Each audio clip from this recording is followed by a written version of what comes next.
저녁 말씀의 자리에도 또 함께 하신 모든 성도님들을 주님의 이름으로 축복합니다. 오늘은 다세미 프로젝트 6번째 시간으로 다음 세대와 자살이라는 주제로 잠시 이 내용을 나눠 보려고 하는데요. 참 준비하면서 또 마음이 좋지는 않았습니다. 사실 피해가고 싶었고 또 안 하고 싶었던 참 민감한 사항이지만 우리가 다음 세대를 이해하기 위해서는 피할 수 없는 주제가 아닐까 생각해 봅니다. 그래서 먼저는 영상을 하나 시청을 하고 바로 이어서 제가 말씀을 나누겠습니다. 선생님, 저 이제 정말로 살 이유가 없어졌어요. 준비는 다 끝났어요. 지금 너 스스로도 놀랐을 텐데 손을 나비 모양으로 하고 가슴에 대고 토닥토닥 해봐. 그러면 괜찮아질 거야. 이후 상담사는 2시간가량 통화를 통해 A씨를 위기 상황에서 구해냈습니다. 긴박한 상황에서 상담사의 침착한 대처가 없었다면 어려웠을 일입니다.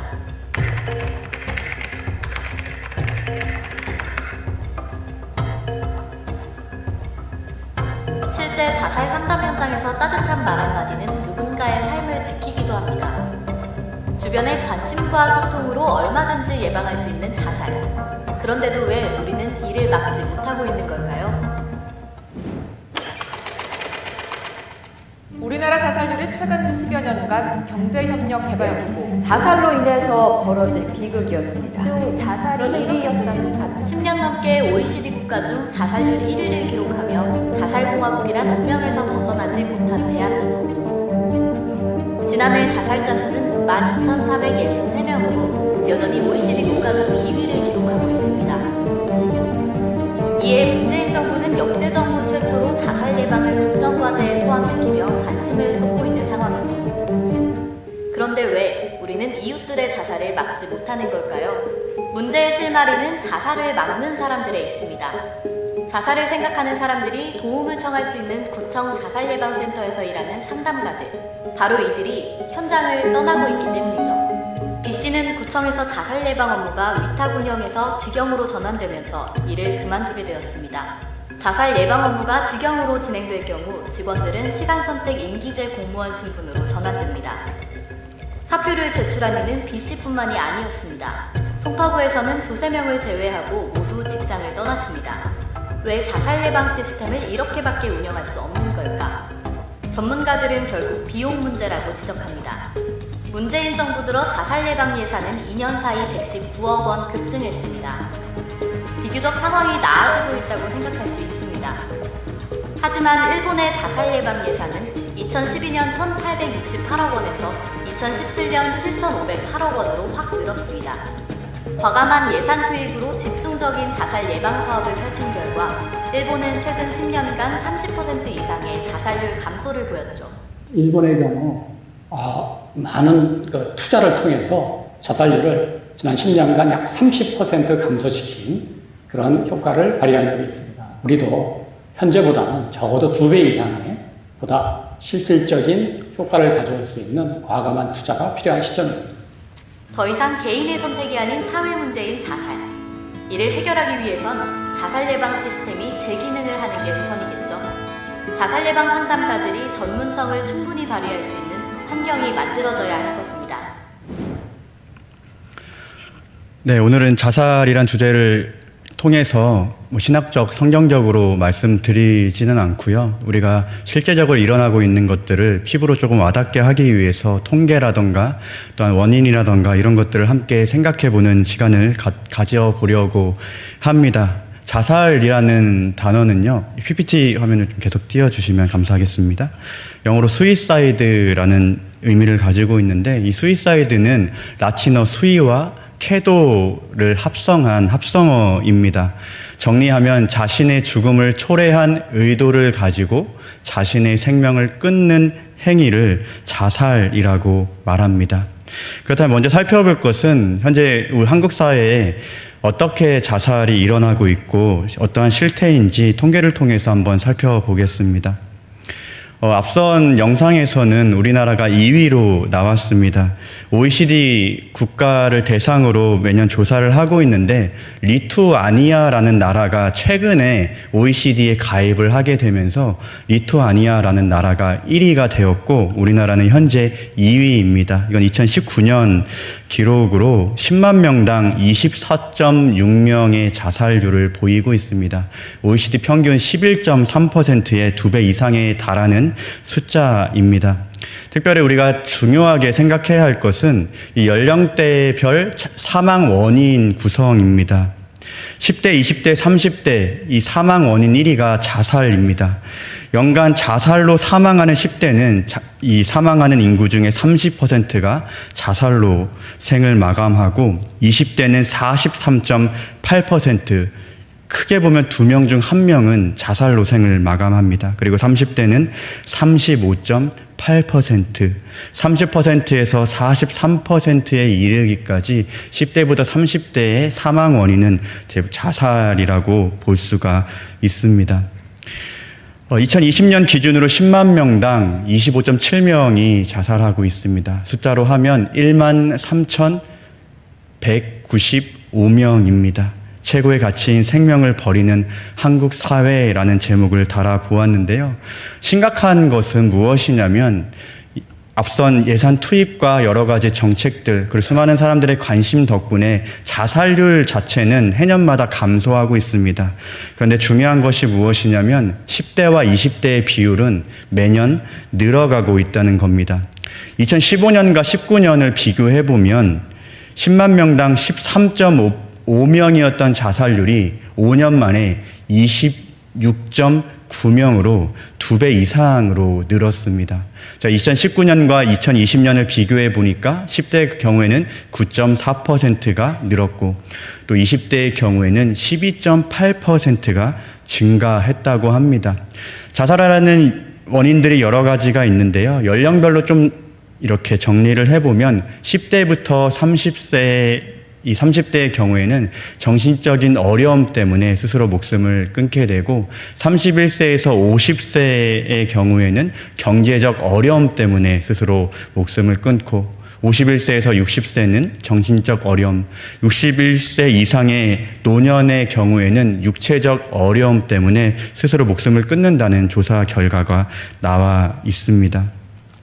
그렇다면 사회적으로 왜 이렇게 특별히 대한민국 땅에는 계속해서 자살률이 어린 세대들이 계속해서 많아지고 있고 OECD 국가 중에서 항상 1, 2위를 다투는가? 그 원인이 총 5가지로 정리를 할 수 있는데요. 첫째는 우리나라의 급격한 사회 변화 때문입니다. 짧은 기간 동안 근대화, 산업화, 세계화에 따른 구조 조정으로 너무나도 급격하게 사회 변화를 겪었습니다. 이로 인해 발생한 극단적인 개인주의는 사회적 유대를 단절시키고 소외감을 증대시켰습니다. 쉽게 이야기하면 사람을 외롭게 만들었고 우울하게 만들었고 함께 협력하는 것들이 사라지는 개인주의가 심각해졌기 때문에 첫 번째 사회적 변화로 인해서 이런 원인을 찾고 있습니다. 두 번째는 지지 체계의 약화입니다. 이는 전통 사회를 지지했던 가족의 기능이 현저하게 약화되었기 때문을 두 번째 이유로 듭니다. 대가족은 핵가족 되었고 1인 가구, 독거노인, 이혼율이 증가하면서 수많은 가족 공동체가 해체되고 있습니다. 또한 급격한 노령화로 인해서 노인 빈곤율 및 노인 자살률의 급증, 고독사 등이 현재 심각한 문제와 이 자살률의 증가 원인으로 대두되고 있습니다. 세 번째는 가치관의 혼란입니다. 이 물질 만능주의를 우리가 살아가고 있는데요. 이 물질 만능주의는 생명을 크게 중요하게 여기지 않습니다. 그래서 이를 생명경시풍조라고 말하는데 많은 사람들이 이렇게 자살로 인해서 죽음에 이름에도 불구하고 많은 사람이 무관심하는 것이 우리가 살아가고 있는 세상입니다. 지나친 경쟁, 성취 위주의 가치관은 기대와 현실의 괴리감을 크게 만들었고 이로 인해서 상대적 박탈감과 욕구, 불만은 묻지마 폭력, 살인, 자살 등의 원인으로 나타나게 됩니다. 네 번째는 자아 기능의 약화입니다. 공동체 의식의 붕괴로 사회적 단절이나 분열을 경험하는 사람들의 숫자가 날로 늘어가고 있습니다. 그리하여 어려움이 생겼을 때 이것들을 대처하고 분노를 조절하는 이 인내심이 현저하게 떨어졌습니다. 그래서 고난과 역경을 만났을 때 그것을 막 헤쳐나가고자 하는 의지보다는 절망감에 사로잡혀 극단적인 선택을 하게 된다고 합니다. 마지막 5번째는 정신질환의 증가입니다. 사회가 급변하게 변하면서 이것들에 대해서 순응하지 못하고 이것들에 있어서 어려움을 겪는 사람들이 많이 늘어가게 되었습니다. 그래서 무기력, 좌절, 초조, 불안, 우울증과 같은 정신질환을 야기하게 되었고 이 결과로 이 숫자가 늘어난 것으로 이렇게 말을 합니다. 그렇다면 우리가 이러한 것들을 나누면서 상대방이 이것들을 자살을 생각하고 반응을 보일 때 우리는 알고 있어야 하고 대처할 수 있어야 하기 때문에 두 번째는 자살에 대한 오해와 진실에 대해서 계속해서 말씀을 나눠보겠습니다. 첫 번째는 이겁니다. 한번 제가 질문을 해볼게요. 자살 생각이나 계획이 있는 사람들은 자신의 생각을 다른 사람들에게 말하지 않으며 자살은 어떤 경고 없이 일어날까요? 정답은 아니요입니다. 자살하는 사람 10명 중 8명은 자살 의도에 대해서 경고 신호를 보낸다고 합니다. 나는 죽을 거야 라는 경고를 보낸다고 합니다. 두 번째는 이겁니다. 자살에 대해 이야기하는 사람들은 자살하지 않을 것이다. 이것도 아니요입니다. 자살 생각이나 자살 시도는 도움을 찾는 외침으로 받아들여야 한다는 것입니다. 나 자살할 거야. 그냥 말만 하고 끝나는 것이 아니라 그 사람은 정말 심각한 상황임을 깨닫고 도움을 주어야 한다는 겁니다. 만약 그렇게 이야기했는데 현실적으로 누구도 도움을 주지 않는다면 그 사람은 결국 극단적인 선택을 할 가능성이 아주 높다고 합니다. 세 번째, 자살에 대해서 말하는 사람은 단지 주의를 끌고 싶기 때문이다. 이것도 아니요입니다. 사소한 일이라도 자살이라는 단어를 입에 담는다면 그 사람은 도움을 요청하고 있구나라는 것으로 기억해서 내가 할 수 있는 도움 또 전문 기관에 요청을 해야 합니다. 네 번째는 자살에 대해 내놓고 이야기하는 것. 이것은 상대방입니다. 자살 시도를 하려는 사람들의 목숨을 끊게 할 수 있다? 쉽게 이야기하면 어려운 힘든 사람에게 자살에 대해서 제가 말을 꺼냈을 때 그 사람은 그 얘기를 듣고 흥분해서 비관적인 선택을 할까? 이 질문입니다. 이 질문도 아니요입니다. 내가 대놓고 이것을 말한다면 상대방은 이 사람에게는 터놓고 이야기할 수 있구나라는 그 안심의 생각을 해서 솔직하게 이야기를 하게 된다고 합니다. 그래서 우리가 먼저 그러한 반응이나 그러한 어려움들이 있는 사람들이 있다고 하면 먼저 우리가 적극적으로 어려운 이야기지만 그 이야기를 꺼내놓고 그 이야기를 들을 준비를 해야 한다는 것이죠. 다섯 번째는 자살하는 사람들은 모두 정신병적 행동을 하는 사람이다. 맞을까요? 이것도 아니요입니다. 자살을 감행하는 사람 대다수는 정신질환을 가진 사람이 아닙니다. 어떠한 특정한 시기에 어떠한 외로움과 고립감을 느끼며 나는 너무나 불행해, 난 너무 외로워 라고 느끼는 사람일 뿐입니다.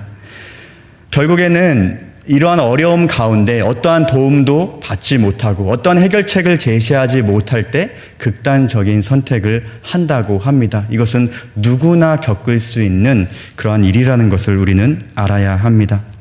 마지막 여섯 번째는 특별한 유형의 사람들만 자살을 시도하거나 자살하거나 혹은 자살 생각을 한다? 이것도 아니오입니다. 자살에 대한 생각, 감정, 행동은 사회 계층, 종교 집단, 연령, 사회 수준에 상관없이 누구에게나 여기에 있는 저에게도 일어날 수 있다는 것입니다. 이것이 바로 우리가 꼭 기억해야 할 자살의 오해와 진실입니다. 그렇다면 본격적으로 우리가 다뤄야 할 다음 세대, 특별히 청소년과 자살은 어떠한 문제를 야기하고 있을까요? 제가 제목을 한번 정해봤습니다. 행복하지 않은 대한민국의 다음 세대. 삶의 만족도를 보시면 10점 만점에 우리나라는 71위, 6.36점을 기록하고 있습니다. 너 행복하니? 라고 했을 때 많은 사람들이 행복하지 않다. 특별히 청소년들은 나 너무 불행해 라고 말한다는 것입니다. 이것이 결과로 이어져서 청소년 전체 16만 6,867명 중 12.31%가 우울증 치료를 받고 있다고 합니다. 단순히 우울해, 힘들어, 외로워가 아니라 그것들을 드러내놓고 정신과 상담 치료를 10% 넘는 친구들이 현재 받고 있다고 합니다. 그래서 이렇게 질문해봤습니다. 너 우울하니? 라고 했을 때 2020년을 기준으로 25.2%, 10명 중 4명이 나 우울합니다 라고 이야기했습니다. 남학생 비율은 20.1%, 여학생 비율은 높죠. 30.7%가 나는 우울합니다 라고 이야기했다고 합니다. 너 스트레스 많이 받니? 극심한 스트레스 받고 있니? 라는 이 질문에 34.2%, 10명 중 3명의 친구가 스트레스 많이 받고 있다. 그 중에 남학생은 28.1%에 비해서 여학생들의 경우에는 40.7%, 거의 반이 가까운 우리 여학생들은 극심한 스트레스를 받고 있다라고 생각하고 대답했다고 합니다. 그렇다면 뭐가 제일 큰 문제야? 왜 너를 그렇게 극심하게 스트레스 받게 해? 잘 아시다시피 공부 46.5%, 그리고 청년, 이제 성인이 된 대학생의 경우에는 직업에 대한 스트레스가 40.3%라고 합니다. 그리하여 청소년 사망 원인 1위는 자살인데, 맨 좌측에 2000년 기준으로 보면 10만 명당 14.3%가 교통사고로 죽는 친구들이었고 6.0명이 자살로 생을 마감하는 친구들이었는데요. 그 비율이 점점 높아지고 있다는 것을 보게 됩니다. 그리고 네이버 검색창에 자살하는 방법, 자살 동호회 등등을 검색하는 친구들도 상당히 많이 늘어가고 있다라는 안타까운 소식을 듣게 되었습니다. 숫자로 계산하면 연간 400여 명의 청소년이 자살로 사망하고 있습니다. 숫자로 계산하면 매일 1명씩입니다. 그렇다면 왜 그들을 벼랑 끝으로 무엇이 몰고 있을까요? 스트레스를 받는 이유와도 같습니다. 왜 자살을 생각했어? 라고 했을 때 성적 및 진학 문제 때문에 저 자살하고 싶었어요 라고 이렇게 대답을 했고, 대학생들 같은 경우에는 직장 문제, 이 경제적 어려움 때문에 자살을 생각했다라고 이렇게 대답했다고 합니다. 근본적인 이유를 찾아보았습니다. 기사나 또 논문이나 또 책이나 영상을 통해서 찾아봤는데요. 이거더라고요. 행복한 학교, 행복한 교육은 없다. 긴 영상이라서 보여드릴 수는 없지만 현직 교사가 이렇게 이야기하더라고요. 대한민국 교육이 완전 바뀌지 않는다면 이 자살은 멈출 수 없을 것이다 라고 이야기하기도 하더라고요. 이러한 뉴스 매년 수능 때가 되면 많이 들어봤죠. 스스로 수능 이후에 목숨을 끊었다는 뉴스들이 등장하곤 했었습니다. 바로 이 교육 때문이죠. 두 번째, 문제의 본질이 무엇일까 했을 때 경제적 불평등과 사회적 차별, 그리고 마지막에 학벌주의. 이 학벌주의, 어느 학교에 들어가고 어느 지역에 가고 수도권에 있는지 지방에 있는지, 이러한 차이가 그들로 하여금 이러한 충동을 느끼게 만듭니다. 이것이 중요합니다. 어른들로서 요즘 애들은 나약해서 그래, 이게 아니라 사회 구조의 탓도 있다라는 것을 아셔야 합니다. 그런데 우리는 무관심하죠.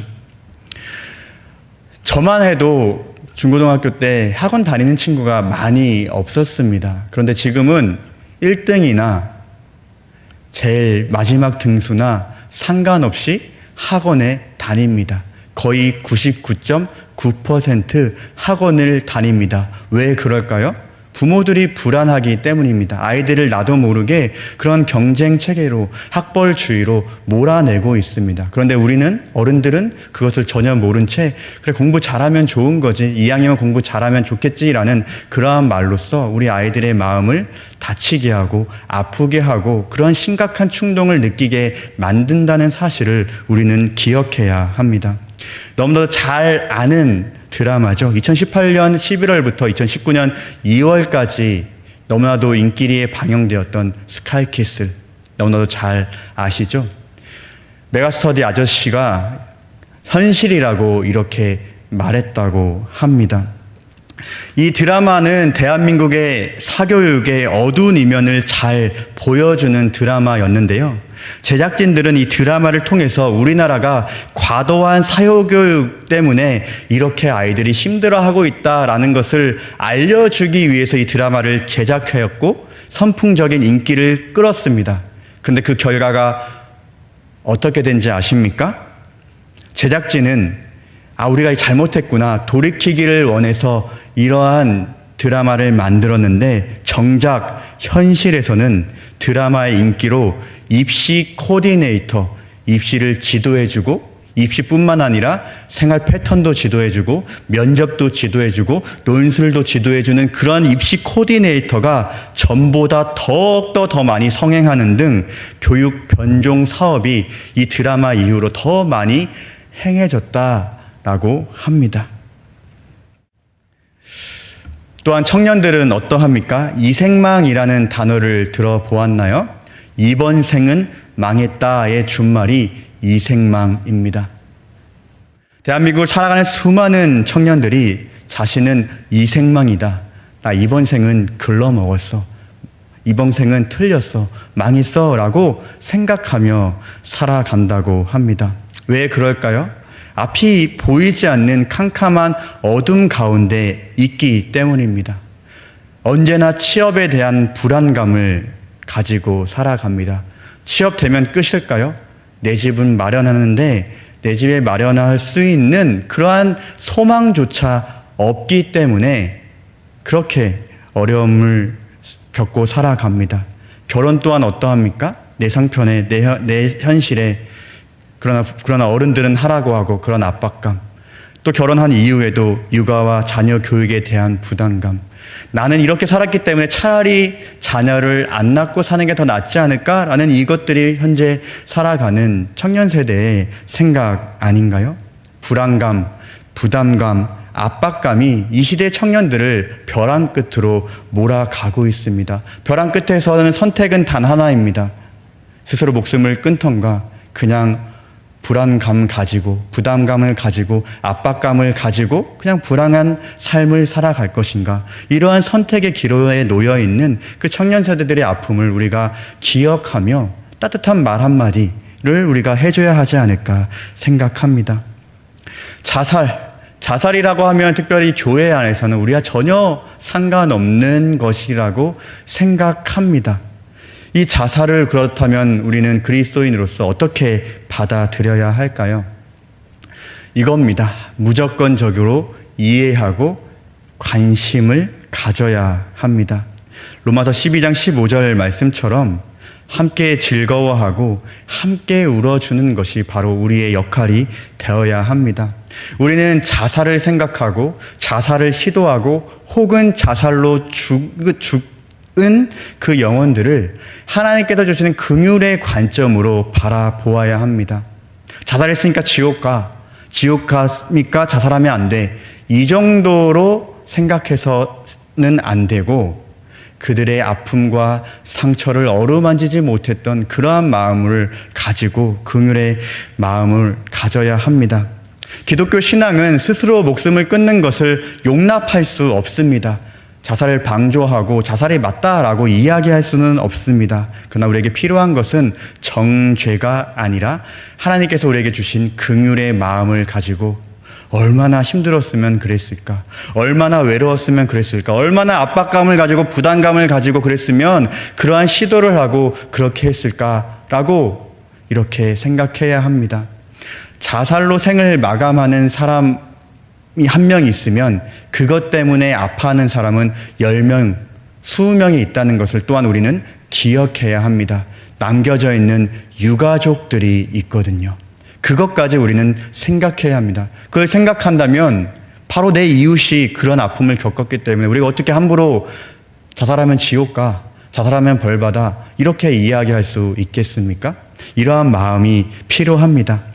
자살에 대해서 자살을 한 사람의 입장에서 쓰여진 시가 한 편 있더라고요. 이 시 한 편을 한번 소개를 해 드릴게요. 시 제목이 이렇습니다. 도와달라는 외침. 패트릭 맥너어러라는 분이 쓴 시인데요. 나는 도와달라고 외쳤다. 아무도 듣지 않았다. 내 스타일을 바꾸었다. 아무도 상관하지 않았다. 손목을 그었다. 아무도 알아채지 못했다. 마침내 내가 저지른 일을 사람들에게 보여주었다. 나는 보호기관으로 보내졌다. 거기서 나와서 자유로워졌을 때 나는 정말 깊이 이 손목을 그었고 총으로 머리를 쏘았다. 내 고통은 끝이 났고 사람들은 마침내 나를 바라보았다. 내 친구와 가족들, 그들은 나를 도왔어야 했다. 이것이 단편적인 것 같지만 지금도 수많은 아파하고 또한 불행하다고 생각하고 이번 생은 망했어 라고 외치는 수많은 사람들의 외침임을 우리는 기억하고 마음에 새겨야 할 것입니다. 비단 세상만의 문제가 아닙니다. 목회 데이터 연구소에서 지난 2021년 2월 5일 기독 청년의 사회 인식에 대해 조사를 했는데요. 기독 청년 4명 중 1명 이상이 자살을 심각하게 생각해 본 적 있다라고 대답했다고 합니다. 죽음에 대해서는 다들 생각하시죠? 혹시 자살에 대해서 생각해 보신 분 계시나요? 손든 분이 저밖에 없으면 저밖에 생각을 안 해본 것 같네요. 저도 청년 때 겪었습니다. 학벌주의, 경쟁, 압박감, 난 너무 불행해. 우리 집은 왜 이렇게 나를 도와주지 못할까? 나는 왜 지방대에 나와서 이렇게 서울에서 이 이력 갖고 하는 게 하나도 없을까? 라고 했을 때, 다음날 일어나지 않았으면 좋겠다. 이러한 생각을 수없이 했던 그러한 기억이 납니다. 자살은 먼 나라 이야기가 아니라 나의 가족의 이야기요, 나의 형제 자매의 이야기요, 우리 교회 공동체의 이야기요, 나의 이웃의 이야기라는 것을 우리가 기억했으면 좋겠습니다. 그렇다면 기독교 신앙을 가진 우리 그리스도인이자 또 대한민국을 살아가는 한 국민으로서 우리는 어떠한 일을 할 수가 있을까요? 너무 당연한 일이 아닐까 생각하는데요. 바로 그들의 대안은 예수 그리스도밖에 없음을 우리는 알고 전해야 한다는 것입니다. 오늘 말씀을 한번 같이 읽어볼까요? 시작.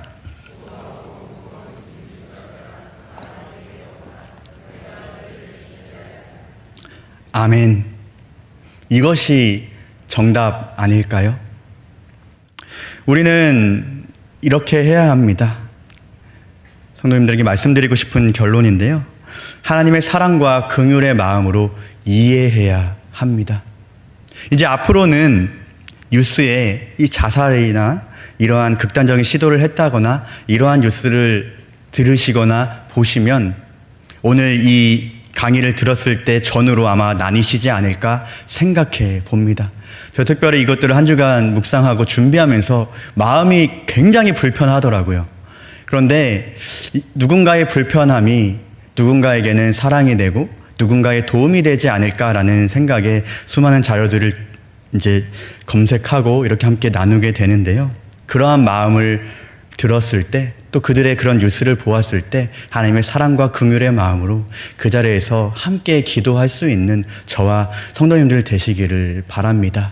또한 그뿐만 아니라 남겨진 아픔을 가진 유가족들도 한번 생각하시고, 혹시 주위에 그런 분들이 있다고 하면 손 한번 잡아주시고 또한 토닥토닥 해주시고, 그러한 것들을 해야 하는 것이 우리의 역할이 아닐까 생각합니다. 근데 더 중요한 게 있습니다. 이해하고 품어주고 사랑스러운 말하는 것보다 더 중요한 게 지금 우리가 하고 있는 바로 복음 전파입니다. 저랑 함께 교제하고 있고 제가 또 존경하는 그 다음 세대 사역을 하는 목사님이 계십니다.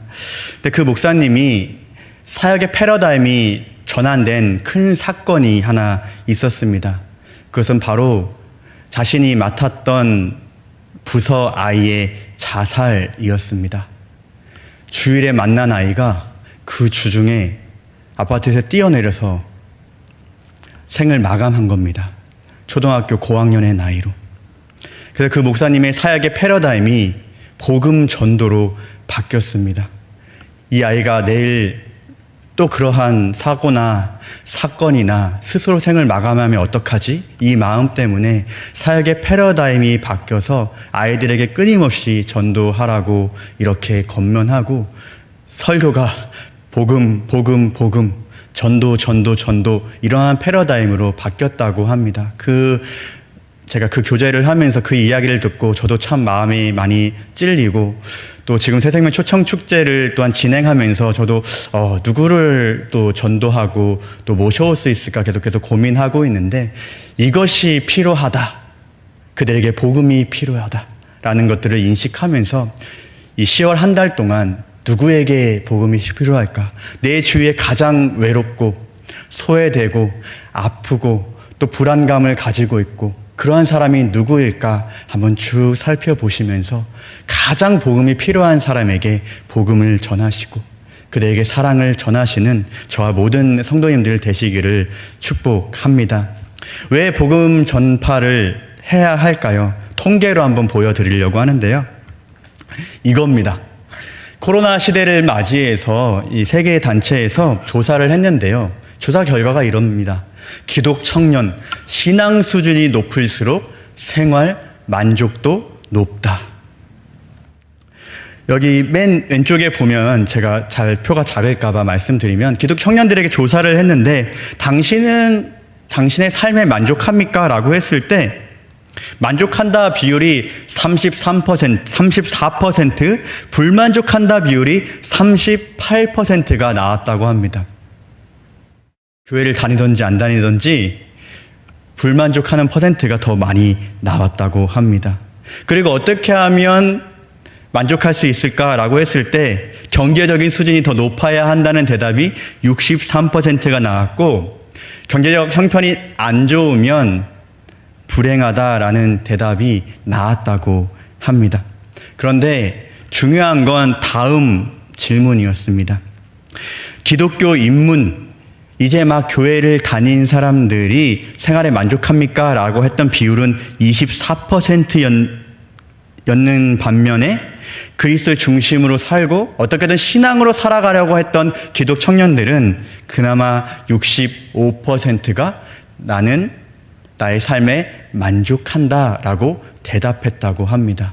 24%와 65%의 차이를 우리는 기억해야 할 것입니다. 또한 이렇게 이야기했습니다.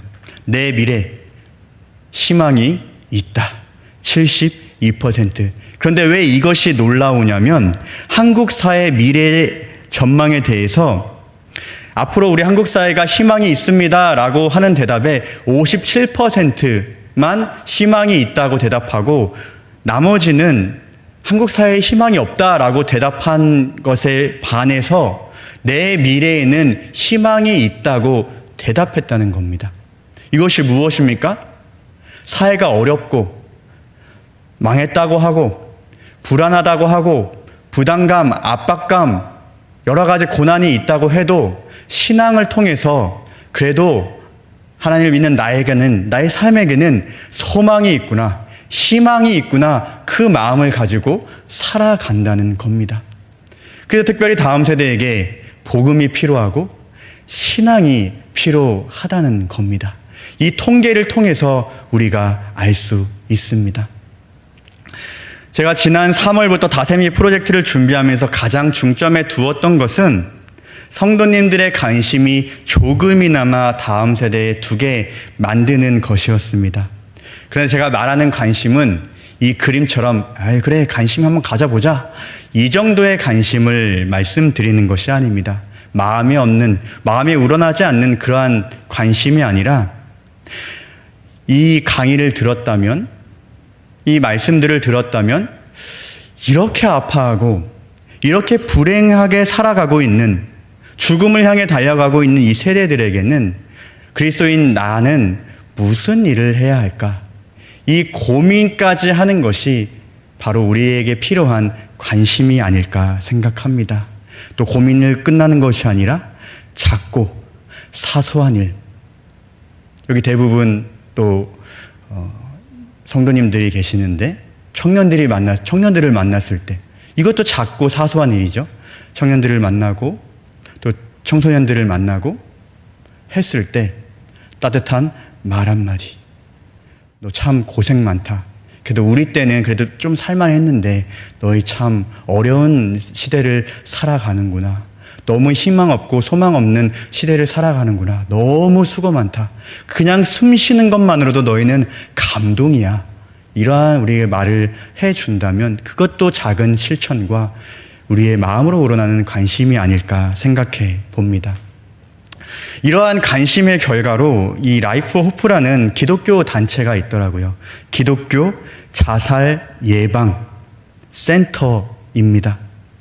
생명은 그 어느 가치보다 중요합니다. 이 모토를 가지고 기독교적 세계관을 가지고 계속해서 예방하고 교육하고 전국을 돌아다니면서 교회에서 세미나를 하는 단체가 있더라고요. 라이프 호프.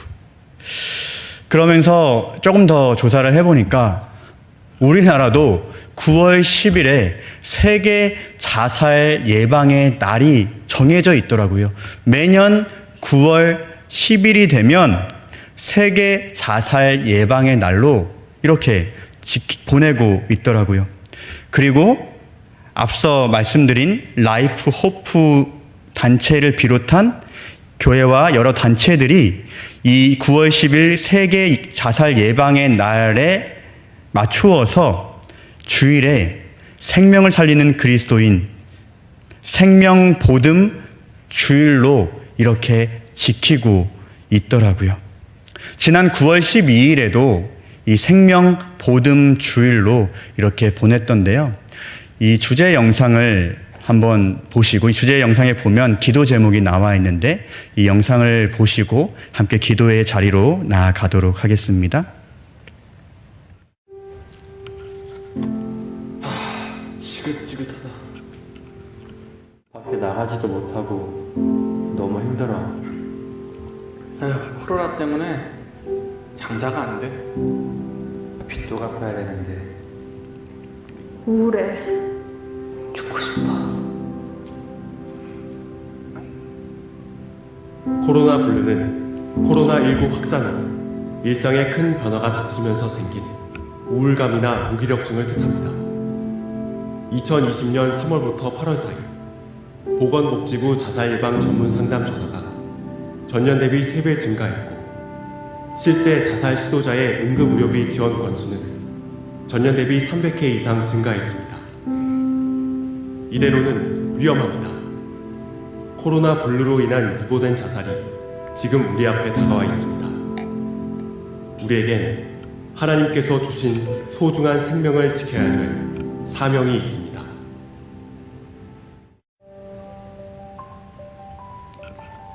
생명의 주님, 이 땅에 많은 생명을 주시고 충만하라 말씀하신 하나님, 오늘은 생명 보듬 주일입니다. 삶의 용기와 희망을 잃은 이웃을 기억하게 하옵소서. 하나님이 주신 세상에서 우리가 함께 충만한 삶을 살아야 함에도 불구하고 순종하지 못했음을 용서하여 주옵소서. 하나님께서 우리에게 원하시는 것은 더불어 함께 살아가는 것입니다. 그러나 주위를 돌아보니 삶의 용기와 희망을 잃은 이웃들이 너무 많습니다. 심지어 생명을 포기하는 이들도 있습니다. 주님, 이들을 긍휼히 여겨 주옵소서.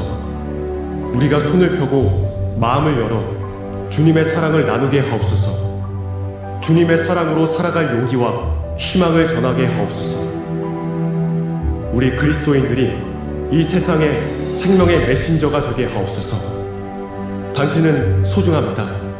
당신은 혼자가 아닙니다. 당신이 있어 행복합니다. 소망의 말을 통해 서로를 격려하고 축복하며 희망을 전하게 하옵소서. 생명을 지키는 이 한마디가 지금 이 순간 생명을 놓으려고 하는 이에게 생명수가 되게 하옵소서. 주님, 이제 우리가 손을 펴니다. 이제 우리가 마음을 엽니다. 이제 우리가 달려갑니다. 머뭇거리는 그리스도인이 아닌 생명을 살리기 위해 행동하는 그리스도인이 되게 하옵소서. 지금 위급한 영혼에게 찾아가 생명의 길을 보여주고 지금 외로운 이들에게 찾아가 함께 걷게 하옵소서. 우리의 걸음이 많은 사람들에게 생명의 소중함을 일깨울 수 있도록 도와주옵소서. 강도를 만난 사람에게 자신의 모든 것을 내어준 선한 사마리아인처럼 우리도 고통 속에 있는 사람을 찾아가 기꺼이 내 것을 내어줄 수 있는 선한 그리스도인이 되게 하옵소서. 그래서 더불어 큰 숲을 이루는 우리가 되게 하옵소서. 생명을 살리는 그리스도인이 되게 하옵소서. 예수님의 이름으로 기도합니다. 아멘.